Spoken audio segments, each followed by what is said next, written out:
Hello there, IELTS students. Welcome to IELTS Podcast. You no longer have to worry, fret, or panic about IELTS because we are here to guide you through this test jungle. Enjoy these IELTS tutorials, and if you need more help or want to access the famous online course, you can visit us at IELTSPodcast.com. Hi everybody, this is Ellen and I would like to welcome you to another podcast. On today's tutorial, we're going to talk about linking words. We're going to talk about what they are, what some examples of linking words are, and of course, why they are important. So let's start straight away with what linking words are. These are words and phrases that connect your writing and your speaking. They're sometimes called connectors or transitions, and what they do is they act like the glue to your ideas. So they join ideas within sentences or actual sentences to each other. They're really important for those of you preparing for IELTS because your appropriate and correct usage of linking words is going to be scored in your coherence and cohesion score. So we're going to talk about them at great length today. So let's talk about some different examples of linking words.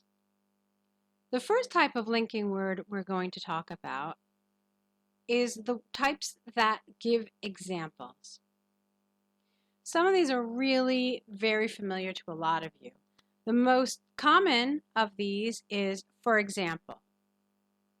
So we can use for example at the beginning, the middle, or even the end of a sentence. So take a look at this sentence example. I have been to many countries in Europe. Full stop. For example, I have been to Spain, Italy, and Greece.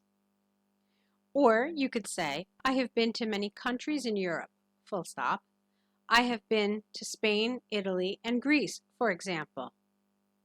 For instance, another common set of words that can be used to show examples can be used in exactly the same way. Another word that falls under this category is including. But including will be used somewhat differently. You would have to use it in one sentence. So taking our previous sentence example, we would have to rewrite it to say, I have been to many countries in Europe, including Spain, Italy, and Greece. This is all one sentence. If you tried to separate it, it would become a fragment and it would be inappropriate. Also really common is such as. I have been to many countries in Europe, such as Greece, Spain, and Italy. Also really important is the category of linking words that add information. A lot of these are also really common to a lot of you, but there are important things to know about them, some of the different ways that these are used. So to give you an example of what I mean, the word moreover, I know a lot of IELTS students like to use it because they think it's higher level. Basically, moreover is just very formal.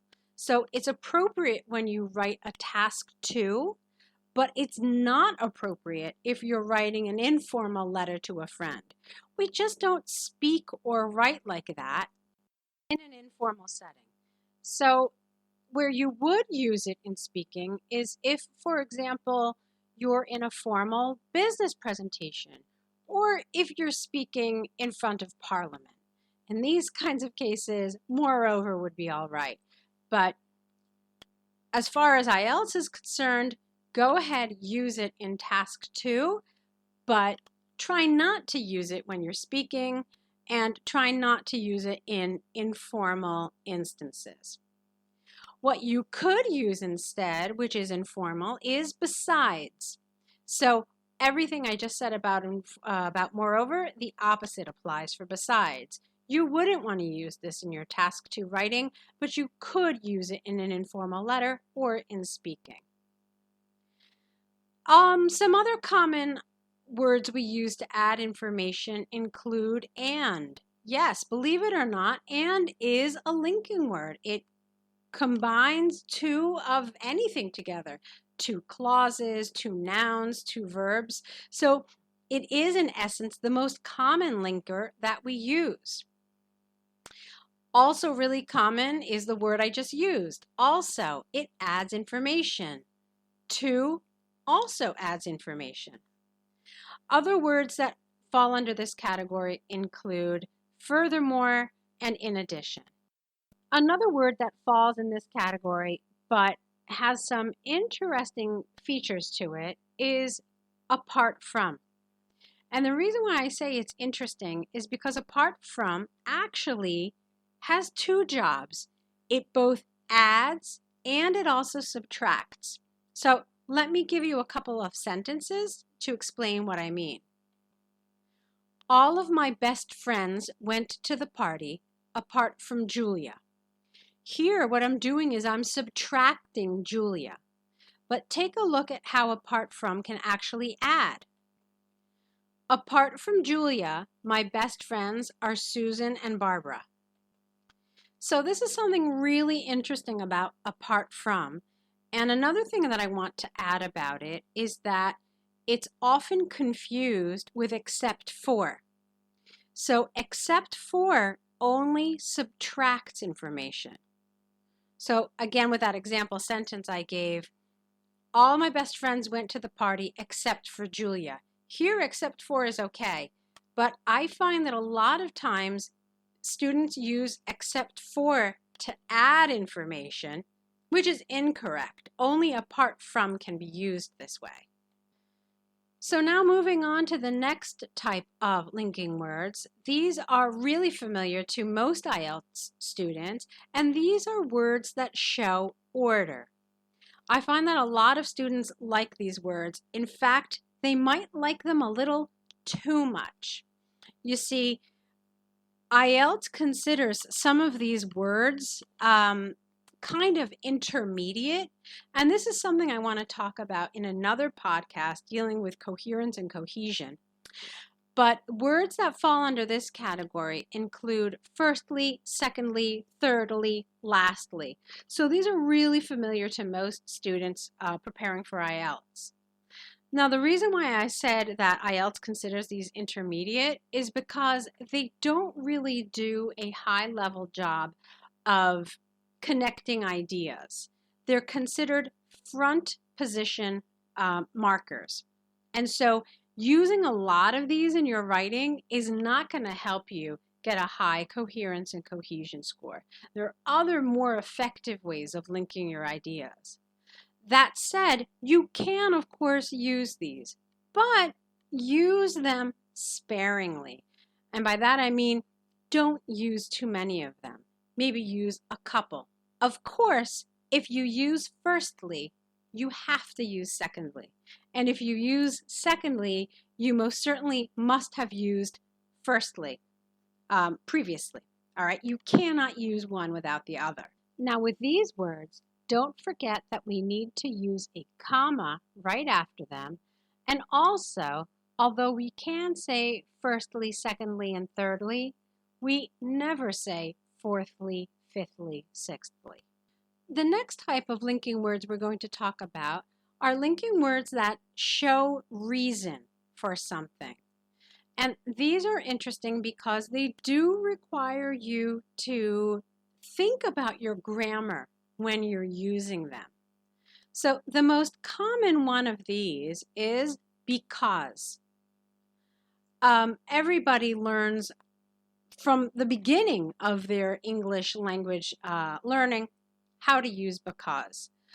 One thing that I recommend very often to students who send in essays for corrections is not to use because at the beginning of a sentence. It's not necessarily that it's wrong, but it is very possible to use it incorrectly. You have to have a sentence, a full sentence, follow because. However, a lot of students use because at the beginning of a sentence and then only follow it with a fragment. So unless you're absolutely certain that you're using because correctly at the beginning of a sentence, it's probably best to avoid it. Another expression that we use to give reason but is often used incorrectly is due to. So I really want you to review the grammar of how due to is used. A lot of people mistake it and think that they can use it exactly the way we use because, but that's actually not the case. Due to does have its own specific grammar rules. And remember that IELTS examiners are trained to know these differences. So use it, but again, make sure you're using it correctly. Now, there are some words in English that I'm sure you all know have multiple meanings and multiple uses. Two of these words can also give reason. The words that I'm referring to are as and since. You can use as kind of the way you use because. So take a look at this sentence. Because it was raining, we stayed home. As it was raining, we stayed home. Since it was raining, we stayed home. So these two words, since and as, are essentially acting like because. So why is this important? Well, if you are giving reasons for things in your writing, this is a wonderful way to provide variety and show some of your range. So don't be afraid to use these. So the next linking word category we're going to talk about, as strange as it might seem, is probably my favorite. It's linking words that show contrast. These can be used to connect to separate sentences, ideas, and sometimes even paragraphs. But again, you really need to be careful to know that you're using the right linker in the right way, in the right context. So to give you an example of what I mean, we have words like however, yet, and nevertheless. These can be used in the beginning of a sentence and they must be followed by a comma. The word although, even though, and though, those two they can also begin a sentence, but you will not use a comma after them. They have to be followed by a clause. So what is a clause? A clause at the bare minimum must be a noun and a verb. At the bare minimum. Okay? So when you use although, you have to have one of these clauses, and then the comma will come after that. With nevertheless, yet, and however, it's not the case. So take a look at these example sentences. It was raining, full stop. Nevertheless, we went outside. You can't use although the same way. If you wanted to use although, you would have to do something different with your sentence. You would have to say, although it was raining, we went outside. So as you can see, although not only does it need a clause following it, but it also has to connect to contrasting ideas. Another really interesting word that falls under this category is the word despite. This is a word that I see some IELTS students try to use, sometimes successfully and sometimes less so. What do you need to know about despite? Well, despite can only be followed by three things. It can be followed by a noun, it can be followed by an ing word, which we call a gerund, or it can be followed by the fact that. It can't be followed by anything else. So going back to our example, if you wanted to use despite, you could say, despite the fact that it was raining, we went outside. Or you could say, we went outside despite the rain. You have to be careful though, because even though I said before you can also use an ing, it would be wrong to say this sentence. Despite raining, we went outside. So as I said, grammatically, this is incorrect. So absolutely use these words, but also make sure that you know how to use them. Some other words that fall under this category that are really useful include in contrast. This is one that I really like, and I always suggest to students to use between their paragraphs. So if you have a paragraph where you're talking about one side of an issue, and then you want to switch to talk about the opposite side of the issue, in contrast is a wonderful way to do this, or however is a great way to do this. I find a lot of students incorrectly use on the contrary. So this is not appropriate. When you go to write, make sure you understand the difference between in contrast and on the contrary. You'll find that on the contrary has really limited, very specific uses that don't quite fall under this category. The next category that we're going to talk about are words that show result. So going back to an example sentence, it was raining outside, so we stayed home. Alternatively, you could make this sentence sound more formal by using a word like consequently. It was raining outside. Consequently, we stayed home. It was raining outside, hence we stayed home. That becomes even more formal. So as you can see, a word like so is somewhat informal, certainly appropriate for spoken language, but words like consequently, hence, therefore, and thus sound very formal. Something that's kind of in between and can be used more generally would be as a result. So, it was raining outside. As a result, we stayed home. So this is probably the most general of all of them. Another set of words we're going to talk about are words that show conclusion.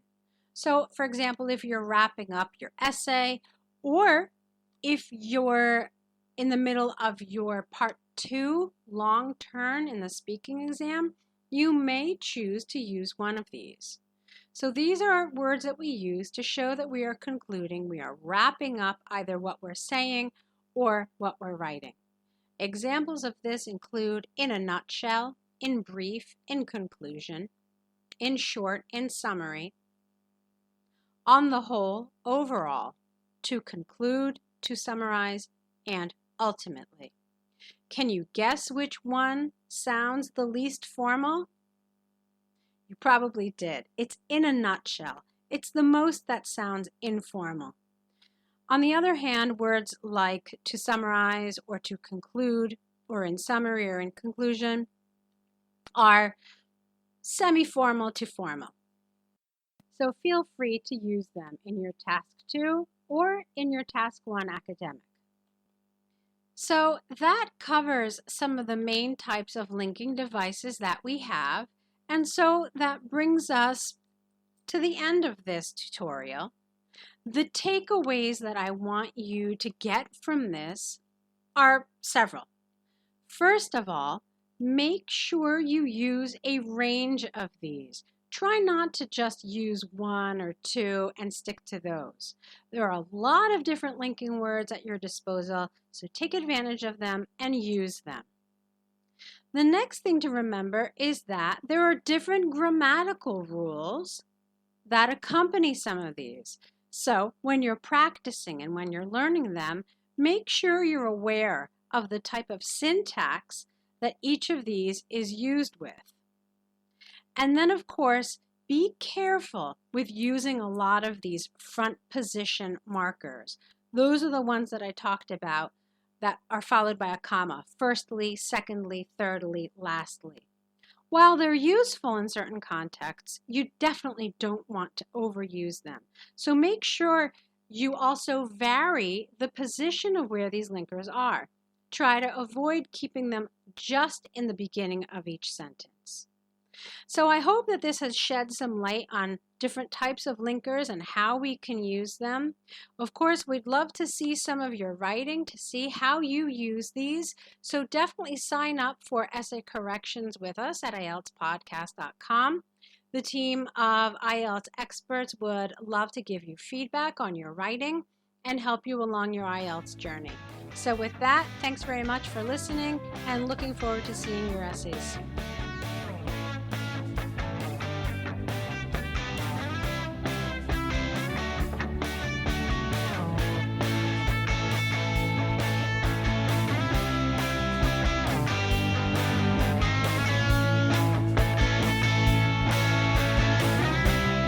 Thanks for listening to IELTSPodcast.com.